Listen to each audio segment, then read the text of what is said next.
Hello बच्चों, मैं अंशु शर्मा आज की कंप्यूटर क्लास में आपका स्वागत करती हूँ। आज हम पढ़ने वाले हैं डाटा एंट्री ऑपरेशन विषय का अध्याय 9 प्रेजेंटेशन बनाने का भाग 2। तो चलिए आज की क्लास स्टार्ट करते हैं। देखिए, अभी तक हमने पावर पॉइंट में प्रेजेंटेशन क्या होती है, कैसे बनती है, ये सब सीखा था। आज की क्लास में हम पढ़ेंगे कि हम स्लाइड पे कैसे काम करते हैं, हम टेक्स्ट के साथ कैसे काम करते हैं। ठीक है, तो आज जितने भी ऑपरेशंस करेंगे हम सब करेंगे स्लाइड के थ्रू और किसके साथ, टेक्स्ट के साथ, दोनों चीज़ों के साथ। अब सबसे पहले हम पढ़ेंगे स्लाइड के साथ। तो हमारा टॉपिक है स्लाइडों के साथ कार्य करना। स्लाइड के साथ कार्य करने का क्या मतलब है कि स्लाइड को हम कैसे इंसर्ट कर सकते हैं, उसके अंदर एडिटिंग कैसे कर सकते हैं, ठीक है, डुप्लीकेट स्लाइड कैसे इंसर्ट कर सकते हैं। ठीक है, तो चलिए स्टार्ट करते हैं। सबसे पहले है डिज़ाइन टेम्पलेट को अप्लाई करना। डिज़ाइन टेम्पलेट मैं आपको पहले ही बता चुकी हूँ, ऑलरेडी जो प्री डिफाइंड होते हैं वो सब इसके अंदर। तो उसको अप्लाई करने के लिए हम क्या करते हैं, रिबन पर डिज़ाइन टैब का चयन करते हैं। देखिए आपके यहाँ पे मेन्यू बार होती है, इस मेन्यू बार में यहाँ पे जैसे फाइल होता है ना, वैसे ही एक डिज़ाइन होता है। क्या होता है, डिज़ाइन। तो आप डिज़ाइन टैब का चयन करते हैं, जैसे क्लिक करते हैं तो यहाँ पे एक छोटा सा इस तरीके से बॉक्स ओपन होता है। तो जितनी भी इसमें डिज़ाइंस हैं वो सब यहाँ पे अवेलेबल होती है। आप उसमें से इसे सेलेक्ट करिए और सेलेक्ट करने के बाद क्या करिए, ओके पे क्लिक करिए। इस तरीके से आप क्या करेंगे, आपकी एक नई जो स्लाइड है उसकी डिज़ाइन कैसी आएगी, जो इसमें ऑलरेडी पहले से प्री डिफाइंड है। ठीक है, समझ में आया। नेक्स्ट है हमारा स्लाइड लेआउट को परिवर्तित करना। अब ये है स्लाइड लेआउट को हम कैसे परिवर्तित यानी कैसे हम चेंज करते हैं। सेम जैसे हम डिज़ाइन टैब में आए हैं ऐसे ही इसमें क्या होता है, एक होम टैब होता है। क्या होता है, होम टैब। तो होम टैब के अंदर होम टैब पे जैसे हम क्लिक करेंगे वहाँ पे क्या आ जाएंगे, यहाँ पे न्यू स्लाइड आता है और उसके अंदर बहुत सारे क्या आ जाएंगे, यहाँ पे लेआउट्स। क्या होते हैं, बहुत सारे लेआउट्स। लेआउट्स हम पहले वाली क्लास में पूरा पढ़ चुके हैं कि स्लाइड के लेआउट क्या होते हैं। वहाँ से हम एक सिंगल लेआउट को सेलेक्ट करेंगे, देन ओके पे क्लिक करेंगे। ठीक है, तो चलिए इस इमेज के थ्रू मैं आपको एक बार समझा देती हूँ। यहाँ पे देखिए होम है, होम में देखिए लेआउट आ गया और लेआउट में के बाद ऐसी एक विंडो खुल जाएगी जिसमें से हमें जो स्लाइड चाहिए, जिस तरीके की हमारी रिक्वायरमेंट है उसके अकॉर्डिंग हम इसे चूज़ करेंगे। ठीक है, इस तरीके से हम लेआउट के थ्रू अपनी स्लाइड बनाएंगे। अब नेक्स्ट है नई स्लाइड के रूप में अपनी मौजूदा स्लाइडों को इंसर्ट करना और उन्हें संपादित करना। देखिए इसका क्या मतलब, अभी तक हमने क्या करा, एक नई स्लाइड बनाई। ठीक है, लेआउट के थ्रू हमने नई स्लाइड बना ली। यहाँ पे क्या है कि हमारी इस चीज़ को ध्यान से समझिएगा, पहले वाले ऑप्शन में न्यू स्लाइड बनी है, लेकिन इसके अंदर वो क्या कह रहा है, वो ये कहना चाह रहा है कि जो आपकी पहले की स्लाइड मौजूद है उनकी आप फॉर्मेटिंग को ले रहे हो। पहले की जो मौजूदा स्लाइड है उनको कैसे इंसर्ट कर रहे हो, उन्हें कैसे एडिट कर रहे हो, यहाँ पे टॉपिक है ये। ठीक है, तो कैसे करते हैं हम, 2-3 तरीके होते हैं। पहला होता है आउटलाइन से स्लाइड, दूसरा है आपका मेन्यू बार से होम और न्यू स्लाइड। देखिए मैं आपको इमेज के थ्रू समझाती हूँ, आपको समझ में आएगा। सबसे पहले हमारा है कौन सा वाला कर रहे हैं हम, जिसमें पहले से मौजूद है हमारी।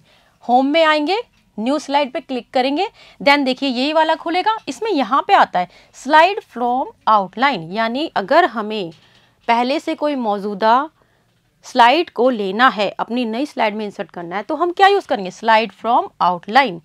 ठीक है, सेकंड ऑप्शन है हमारे पास डुप्लीकेट सेलेक्टेड स्लाइड, यानी हम सेम डुप्लीकेट स्लाइड बनाना चाहते हैं तो हम क्या यूज़ करेंगे, हम यूज़ करेंगे डुप्लीकेट सेलेक्टेड स्लाइड। ठीक है, नेक्स्ट है हमारा रीयूज स्लाइड। अब इसका क्या मतलब है, जो स्लाइड हम पहले से रख रखी है हमने उसको हम दोबारा से यूज़ करना चाहते हैं तो वहाँ हम क्या यूज़ करेंगे, रीयूज स्लाइड। ये ऑप्शन किसके लिए है, पहले से मौजूदा, किसके लिए है, पहले से जो हमारे पास मौजूद है स्लाइड उनके लिए ये ऑप्शन अवेलेबल है। ठीक है, समझ में आया सबको।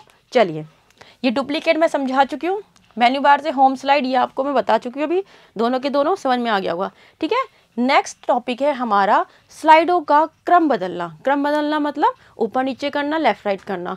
ओके, तो देखो स्लाइडों का क्रम कैसे बदलते हैं, ये बहुत सिंपल है। ये आपकी यहाँ पे स्लाइड्स आती है,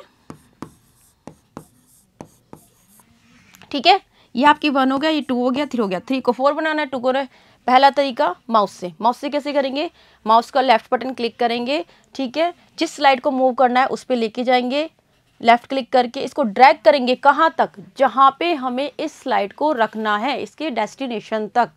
ओके, एक तरीका ये हो गया। दूसरा तरीका कीबोर्ड से कैसे करोगे, यहाँ पे लेके गए, सेलेक्ट करा, एरो कीज को मूव करा, एरो कीज मूव करने से क्या होगा, ये जो स्लाइड है वो क्या होगी, अप डाउन। ठीक है, तो दोनों तरीके हो गए। नेक्स्ट है हमारा स्लाइड छिपाना। स्लाइड छिपाने का क्या मतलब, स्लाइड को क्या करना, हाइड करना। अब देखिए, जिस स्लाइड को आप हाइड करना चाहते हैं,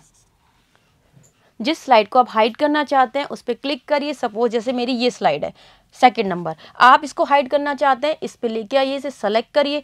सेलेक्ट करने के बाद आप इस पे क्या करेंगे, राइट क्लिक करने के बाद मेन्यू खुला, मेन्यू में क्या ऑप्शन आ रहा है, हाइड स्लाइड। तो इससे क्या होगा, हमारी स्लाइड हाइड हो जाएगी। अगर अनहाइड करनी है तो जब ये हाइड वाला ऑप्शन हट जाएगा तो यहाँ पे इसकी जगह क्या आ जाएगा, अनहाइड स्लाइड। तो आप इसे हाइड भी कर सकते हैं और अनहाइड भी कर सकते हैं। ठीक है, यहाँ तक सबको क्लियर है। नेक्स्ट है, ये मैं आपको समझा चुकी हूँ, एक स्लाइड से दूसरी स्लाइड में जाना। स्क्रॉल बार बता दिया मैंने पिछली स्लाइड बटन के थ्रू, और ये आउटलाइन पेन में होता है अप डाउन के थ्रू। जो अभी मैं बता चुकी हूँ ना, आउटलाइन पेन वाला, वो अप डाउन के थ्रू। ठीक है, हो गया। नेक्स्ट, अभी हमने क्या करा, क्या सीखा, स्लाइड के साथ काम करना। अब हम ये क्या कर रहे हैं, यहाँ पे हम कर रहे हैं टेक्स्ट के साथ काम करना। ठीक है, तो अब टेक्स्ट के साथ क्या क्या काम हो सकता है, आप खुद सोचिए। टेक्स्ट के साथ टेक्स्ट को एंटर कैसे करेंगे, टेक्स्ट के साथ क्या काम हो सकता है, दूसरा कि टेक्स्ट की फॉर्मेटिंग कैसी होगी, ठीक है, वो दिखने में कैसा लगेगा, इस टाइप के काम। तो पहला है टेक्स्ट को प्रविष्ट करना, मतलब टेक्स्ट को एंटर करना। टेक्स्ट को हम एंटर कैसे कर सकते हैं, टेक्स्ट को हम एंटर कर सकते हैं दो तरीकों से। पहला है आउटलाइन टेक्स्ट। ठीक है, आउटलाइन टेक्स्ट में क्या होता है कि यहाँ पर ये जो हमारा आउटलाइन यहाँ पे आते हैं ना, यहाँ पे लिखा होता है एक आउटलाइन। ठीक है, तो इस आउटलाइन पे क्लिक करके हम क्या कर सकते हैं, यहाँ से हम टेक्स्ट को इंसर्ट कर सकते हैं। ठीक है, और दूसरा ऑप्शन होता है टेक्स्ट बॉक्स। टेक्स्ट बॉक्स के लिए क्या करते हैं, हम पहले हम टेक्स्ट बॉक्स को इंसर्ट करेंगे। जैसे हमारा होम आ रहा था ना, डिजाइन आया था टैब, अभी जो हमने लास्ट में किया था, वैसे ही हमारा ऊपर मेन्यू बार में क्या आता है, इंसर्ट। क्या आता है, इंसर्ट। तो इंसर्ट पे जैसे आप क्लिक करोगे, यहाँ पे बहुत सारे ऑप्शंस आएंगे आपके पास। तो यहाँ पे आपका आ जाएगा टेक्स्ट बॉक्स। यहाँ पे टेक्स्ट बॉक्स एक ऑप्शन आएगा, इस टेक्स्ट बॉक्स पे क्लिक करके आप क्या कर सकते हो, इंसर्ट कर सकते हो टेक्स्ट बॉक्स। इस टाइप का टेक्स्ट बॉक्स दिखता है। ठीक है, तो हमने क्या किया, टेक्स्ट को एंटर कर लिया है। अब हम क्या करेंगे, अब हम करेंगे फॉर्मेटिंग। टेक्स्ट को फॉर्मेट करना, मतलब टेक्स्ट के अंदर क्या क्या एडिटिंग हो सकती है। सबसे पहले है फॉन्ट फॉर्मेट करना। फॉन्ट फॉर्मेट करने के लिए हम क्या करेंगे, ये जो हमारी स्लाइड है, यहाँ पे जिस भी टेक्स्ट का फॉन्ट चेंज करना है, हम वहाँ पे उसको सेलेक्ट करके राइट क्लिक करेंगे। क्या करेंगे, राइट क्लिक करने के बाद वहाँ पे क्या ऑप्शन आएगा, वहाँ पे आ जाएगा फॉन्ट ऑप्शन। उस पर क्लिक करने के बाद हमें जो भी फॉन्ट चेंज करना है, हम वो फॉन्ट चेंज करके सेलेक्ट कर लेंगे। ठीक है, एक तरीका तो होता है ये वाला। अच्छा, दूसरा तरीका क्या होता है, दूसरा तरीका है आपका, यहाँ पे आएंगे, होम में आएंगे। ठीक है, इसमें आके यहाँ पे देखिए जो स्लाइड दिख रहा है ग्रुप, यहीं पे एक फॉन्ट ग्रुप भी होता है। ये जैसे स्लाइड ग्रुप है, यहाँ फॉन्ट ग्रुप है। फॉन्ट ग्रुप पे आने के बाद जब आप क्लिक करेंगे तो यहाँ से आप इसका फॉन्ट चेंज कर सकते हैं। ठीक है, दोनों तरीके समझ में आए। ठीक है, नेक्स्ट है हमारा फॉन्ट को प्रतिस्थापित करना, मतलब फॉन्ट को रिप्लेस करना। तो फॉन्ट को रिप्लेस करने के लिए क्या करेंगे, टैब वही है हमारा होम में, यहाँ पे होम है, और यहाँ पे अभी आपका यहाँ मिल जाएगा आपको एडिटिंग ग्रुप। एडिटिंग ग्रुप के अंदर एक ऑप्शन मिलेगा आपको रिप्लेस। ठीक है, अभी इमेज के थ्रू मैं आपको सब दिखा देती हूँ, जिससे आपकी ये चीजें क्लियर हो जाएंगी। ओके, चलिए, तो फॉन्ट को प्रतिस्थापित करना मतलब फॉन्ट को रिप्लेस करने के लिए क्या करा हमने, होम में गए, यहाँ पे है आपका होम के अंदर, होम में आपका आ गया रिप्लेस, और रिप्लेस में रिप्लेस फॉन्ट का चयन करेंगे। ठीक है, समझ में आया सबको। अब नेक्स्ट आप इसको एक इमेज के थ्रू देख लीजिए, रिप्लेस वाले ऑप्शन को। होम में आए, होम में आने के बाद कहाँ गया, ये इसके अंदर गया। यहाँ पे ये एडिटिंग ग्रुप है, एक ड्राइंग ग्रुप पैराग्राफ बना है ना, तो यहाँ पे क्या आ रहा है, ये देखिए यहाँ पे आ रहा है रिप्लेस। रिप्लेस के अंदर रिप्लेस फॉन्ट सेलेक्ट करेंगे और यहाँ पे जो भी हमें फॉन्ट चाहिए वो हम फॉन्ट यहाँ पे चूज़ कर लेंगे। ठीक है, इतना क्लियर हुआ। चलिए, अब ये कुछ पॉइंट्स ऐसे हैं जिन्हें आप, इनके मीनिंग आप लोगों को पता होना चाहिए। ठीक है, तो चलिए मैं इनके मीनिंग्स आपको बता दूँ। लाइन स्पेसिंग क्या होती है? लाइंस के बीच में जो स्पेसिंग दी जाती है, जैसे ये एक लाइन है, ये एक लाइन है, ये एक लाइन है। ठीक है, इन दोनों के बीच में जो स्पेस है वो क्या कहलाएगा? Line space. ठीक है, नेक्स्ट है केस परिवर्तित करना। केस परिवर्तित करने का मतलब हो गया कि कैपिटल में लिखना लेटर को, या फिर उसको लोअर केस में बदलना, अपर केस में बदलना। ठीक है, तो केस परिवर्तित करने के इसमें 4 तरीके हैं। पहला है आपका सेंटेंस केस। देखिए सेंटेंस केस में क्या होता है कि जो सेंटेंस का फर्स्ट लेटर है वो कैपिटल होगा, बाकी सब स्मॉल हो जाएंगे। ठीक है, नेक्स्ट है lower case and upper case. Lower case में सारे के सारा जो भी लिखा होगा पैराग्राफ उसको किस में कन्वर्ट कर देगा? लोअर केस के अंदर। अपर केस के केस में क्या करेगा? सबको अपर केस में कन्वर्ट कर देगा। Okay, title case. Title case में क्या होता है कि हर वर्ड का जो पहला, ठीक है, हर वर्ड का जो पहला ये वर्ड होता है, देखिए जैसे आपने लिखा यहाँ पे पैराग्राफ,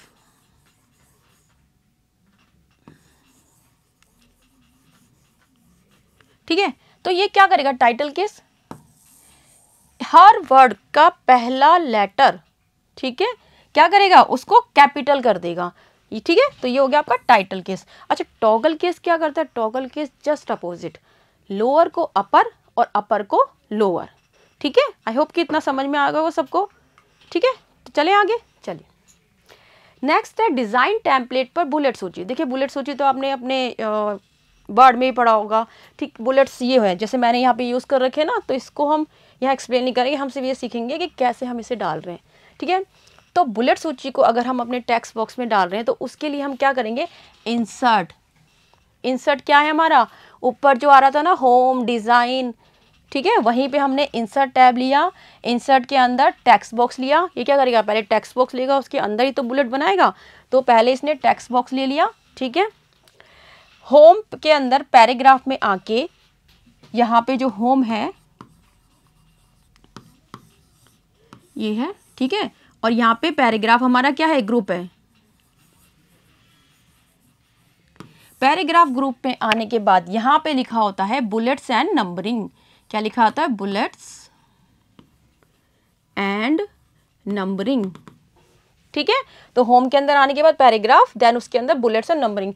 फिर बुलेट्स एंड नंबरिंग जो भी हमें चाहिए, जिस भी टाइप की, वो हम यहाँ से चूज कर लेंगे। ओके करके क्लिक कर देंगे। बुलेट्स का आकार और कलर भी चेंज हो सकता है, उसका साइज भी चेंज हो सकता है। ठीक है, अब देखिए जब आप बुलेट्स पे क्लिक करेंगे तो आपके सामने ये वाला डायलॉग बॉक्स आएगा। यहाँ से आप अपनी चूज करिए। मैंने आपसे क्या कहा? यहाँ साइज भी चेंज हो सकता है, यहाँ कलर भी चेंज हो सकता है। और आप चाहें तो बुलेट्स एज अ पिक्चर भी यूज़ कर सकते हैं, यानी कोई इमेज को भी क्या बना सकते हैं? बुलेट्स। देन आप क्या करेंगे? ओके पे क्लिक करेंगे। जैसे हमने बुलेट्स किया सेम वैसे ही नंबर है। बुलेट्स एंड नंबर तक जाने के लिए स्टेप वही फॉलो होंगी, बस यहाँ पे हमें नंबर चूज़ करना है। नंबर के केस में समझ में आया सबको? नंबर के केस में हम यहाँ क्या करेंगे? नंबर चूज़ करेंगे, और जैसे नंबर पे क्लिक करेंगे तो क्या आएगा? वहाँ पे इस तरीके से नंबर आएंगे। उसका भी साइज़ और कलर चेंज कर सकते हैं।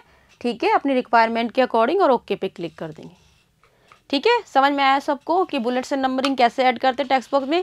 टेक्स्ट बॉक्स को एंटर करने के बाद उसमें बुलेट्स नंबरिंग ऐड करेंगे। ओके, चलिए नोट्स जोड़ना मैं लास्ट क्लास में आपको बता चुकी हूँ, जब मैंने आपको नॉर्मल व्यू समझाया था। मैंने आपको बताया था 3 पार्ट हैं, तो तीसरा पार्ट उसका क्या था? नोट्स वाला, नीचे वाला। ठीक है, नोट्स ऐड करना तो बता दिया। अब एक चीज़ का है, प्रिंट के केस में नोट्स कभी भी प्रिंट नहीं होते हैं। अगर मैं चाहती हूँ कि उसको मुझे प्रिंट करना है तो उसके लिए प्रिंट के अंदर ये ऑप्शन होता है, प्रिंट व्हाट। क्या होता है? Print what. उसके अंदर जाने के बाद आप नोट्स को सेलेक्ट करेंगे, तब ये नोट्स प्रिंट होंगे। उसके बिना नोट्स प्रिंट नहीं होते हैं। ठीक है, समझ में आया सबको? चलिए, ये देखिए, ये नोट्स पार्ट ये हम पहले डिस्कस कर चुके हैं लास्ट प्रीवियस क्लास के अंदर। ठीक है ना? चलिए, नेक्स्ट है स्पेलिंग जांचना। स्पेलिंग जांचने के लिए 2 तरीके होते हैं। पहला, रिव्यू टैब के अंदर आने के बाद स्पेलिंग, जैसे होम डिज़ाइन ये सब टैब है, सेम वैसे रिव्यू टैब भी आपको वहीं मिलेगा। रिव्यू के अंदर स्पेलिंग पे क्लिक करेंगे, ठीक है, ये वाला डायलॉग बॉक्स ओपन हो जाएगा।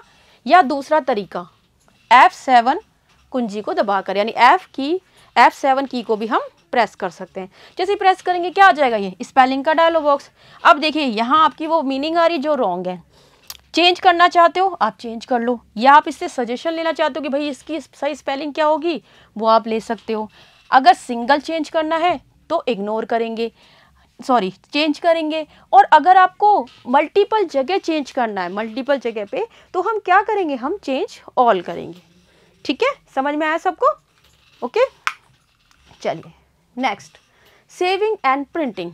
प्रेजेंटेशन बन गई, ओपन हो गई, एडिटिंग हो गया। अब क्या होगा इसके अंदर, उसे सेव तो करना पड़ेगा और नेक्स्ट उसे प्रिंट करना है।